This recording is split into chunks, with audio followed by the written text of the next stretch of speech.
Hello मित्रों, स्वागत है एक और वीडियो में। मित्रों, आज हम बात करेंगे उसने कहा था कहानी की। उसने कहा था कहानी चंद्र शर्मा गुलेरी द्वारा रचित कहानी है।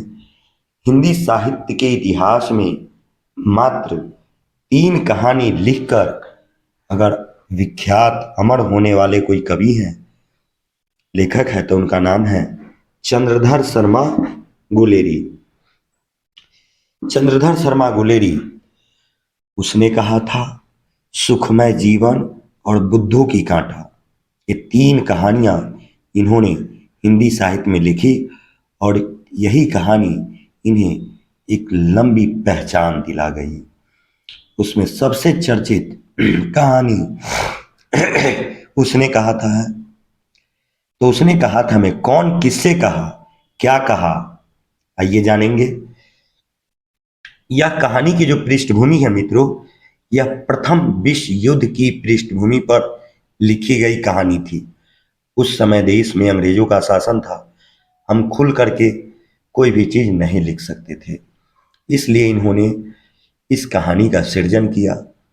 प्रथम विश्व युद्ध में भारत के सैनिक और नागरिक दूर दूर तक कहीं नहीं थे, लेकिन मरने वाले 50,000 सैनिक कहीं और के नहीं, बल्कि भारत के ही थे, जो अपनी जानों की आहुति दे दी थी। उसका वर्णन इस कहानी में मिलता है और इस कहानी का जो प्रमुख पात्र उन्होंने गढ़ा है वो है लहना सिंह, सूबेदारनी, हजारा सिंह, बोधा सिंह, बजीरा सिंह, लपटन साहब। अब कौन पात्र क्या है ये जानते हैं। लहना सिंह इस कहानी का मुख्य नायक है, जिसकी उम्र उस समय मात्र 12 वर्ष की होती है। सूबेदारनी हजारा सिंह की पत्नी है, वह कहानी की नायिका है। आरंभ में दिखने वाली 8 वर्ष की लड़की है।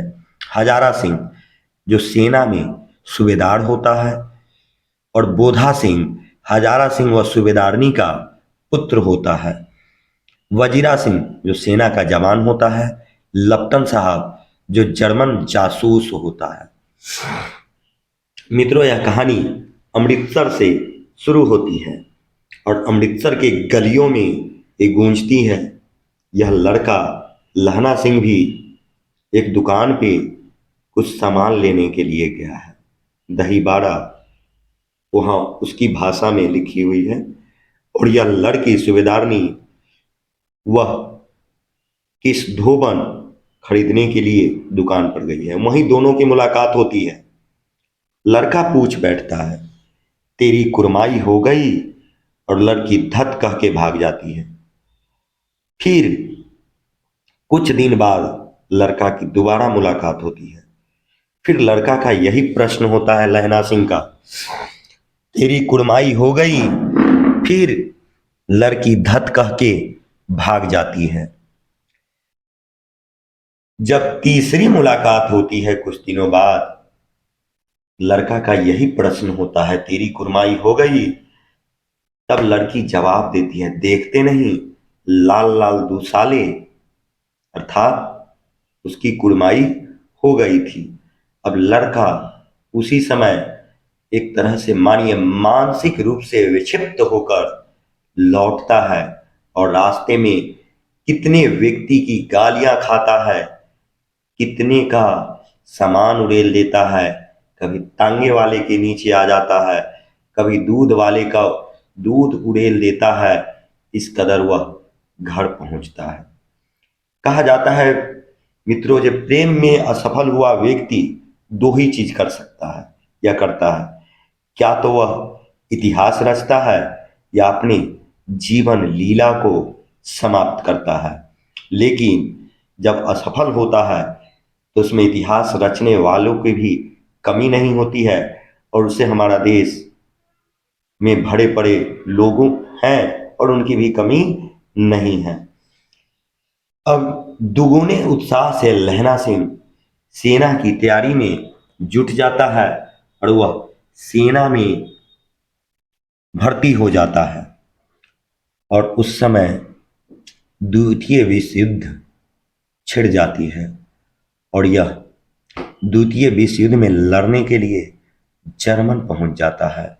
और जिससे उस लड़की की सूबेदारनी की शादी हुई थी, उस लड़का का नाम जो होता है हजारा सिंह होता है, यह भी सूबेदार होता है। और उस लड़ाई में लहना सिंह अपनी जान की बाजी लगाकर हजारा सिंह को बचा लेता है। तब एक बार हजारा सिंह वापस घर आते रहता है और आता है तो ये सारी बात अपनी पत्नी से बतलाता है। तो पत्नी जानती रहती है उसके बारे में, वह उसे कहती है। फिर हजारा सिंह लहना सिंह को बोलता है। तब लहना सिंह कहता है, चलो अगली बार जो घर जाओगे तो हम भी साथ चलेंगे। फिर वह समय आता है अगली बार वापस आता है और दोनों साथ में आता है। आने के समय में उसके आवाज से सूबेदारनी पहचान लेती है। उसे लगता है यह आवाज तो पहचानी हुई है। और इसे भी मालूम हो जाता है, ये सोचता है जो आज बहुत सारी बातें करूंगा, बिछड़ी हुई यादों के बारे में कुछ बात करूंगा।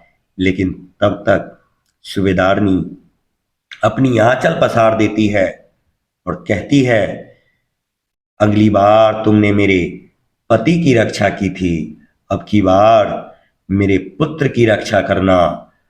और इस वादे के साथ वह वहां से विदा होता है। फिर इस युद्ध में इसने अपने वादे निभाते भी है। हमेशा त्याग ही त्याग लहना सिंह करते आ रहा है। और जब अगली बार गोली लगती है, खुद की गोली लगती भी है, तो अपनी घाव को परवाह न करते हुए उसने पहले हजारा सिंह को भेजा, फिर बोधा सिंह को भेजा, खुद गोली खा के तड़पता रहा और अंततः अपने प्राणों की आहुति दे दी। अंत में पूछता है, क्या हुआ? तो कहता है, उसने कहा था। तो क्या कहा था? वह यही कहा था, जो इस बार मेरे पति की रक्षा की है, अगली बार मेरे पुत्र की रक्षा करना। और इस वादे के साथ लहना सिंह अपने जीवन लीला को देश के साथ शहादत के रूप में प्रस्तुत कर देता है। अपनी जान की आहुति देते हुए अपने देश की रक्षा, अपने सैनिकों की रक्षा करता है। मित्रों, यह कहानी द्वितीय विश्व युद्ध की पृष्ठभूमि पर लिखी गई थी, जिसमें हमारे देश के 50,000 सैनिकों ने जान की आहुति लगा दी थी। मित्रों, यह जो कहानी थी 1915 में छपी थी। यह महावीर प्रसाद द्विवेदी द्वारा संपादित सरस्वती नामक पत्रिका में छपी थी। सरस्वती पत्रिका का संपादन 1903 में हुई थी। इसके संपादक महावीर प्रसाद द्विवेदी थे। यह बातें और ये प्रश्न हमेशा बहुत सारे नेट के परीक्षाओं में और अन्य परीक्षाओं में पूछा जाता है। इसको आप ध्यान रखें। धन्यवाद मित्रों।